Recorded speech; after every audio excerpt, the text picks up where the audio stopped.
দুপুরবেলায় জানলার কাছে বসে ভাবছিলাম কি খাওয়া যায়, হঠাৎ করে দেখি আমড়ালা কাকু রাস্তা দিয়ে যাচ্ছে, তখনই আমি কিনে নিয়ে এলাম আমরা। তো একটু টেস্ট করে দেখি কেমন হয়েছে। খেয়ে বুঝলাম এর থেকে তো আমার মাখা খুব সুন্দর টেস্টি হয়। এটা আমার খেতে একদমই বিচ্ছিরি লাগছিলো, তাই আমি এটা ফেলে দিলাম।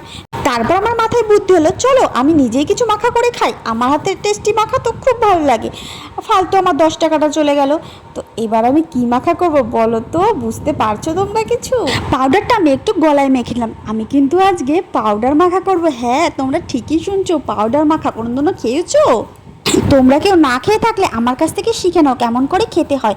আমি প্রথমে পাউডারটাকে ভালো মতো বাটিতে দিয়ে দিলাম, তো তারপরে আমি দেবো স্বাদ মতো লবণ। স্বাদ মতো লবণটা দেওয়ার পরে আমি দিয়ে দেবো লঙ্কার গুঁড়ো কিছুটা। আমি কিন্তু ঝালটা বেশিই খাই, তোমরা সবাই সকলেই জানো। তো লঙ্কার গুঁড়োটা আমার দেওয়া হয়ে গেছে। এবার কিন্তু আমি দিয়ে দেবো সেই সিক্রেট মশলাটা, যেই মশলাটা দিলে সব মাখাই সুন্দর হয়ে যায় খেতে। তো একটা দিদিভাই আমাকে কমেন্ট করেছিল যে দিদি তুমি লেবু দিতে ভুলে গেছো আগের সেই টিস্যু মাখাতে। তো সেই দিদিভাইয়ের কথা মাথায় রেখে আমি আজকে লেবুটাও দিয়ে দিলাম পাউডার মাখার ওপরে। তো আরেকটা দিদিভাই ভালোবেসে আমাকে কমেন্ট করেছে যে তোমার এই মাখা খেয়ে তো হসপিটালে দৌড়াতে হবে, তো প্লিজ দয়া করে কেউ যেন আমার এই মাখা দেখে কেউ ট্রাই করতে যেও না, কেউ খেয়ে নিও না। তো এবার আমি হাতের কাছে কিছু না পেয়ে হাত দিয়ে একটু নাড়াচাড়া করে মেখে নিলাম। গন্ধটা কিন্তু দারুণ এসেছে, গন্ধটা জাস্ট ওয়াও।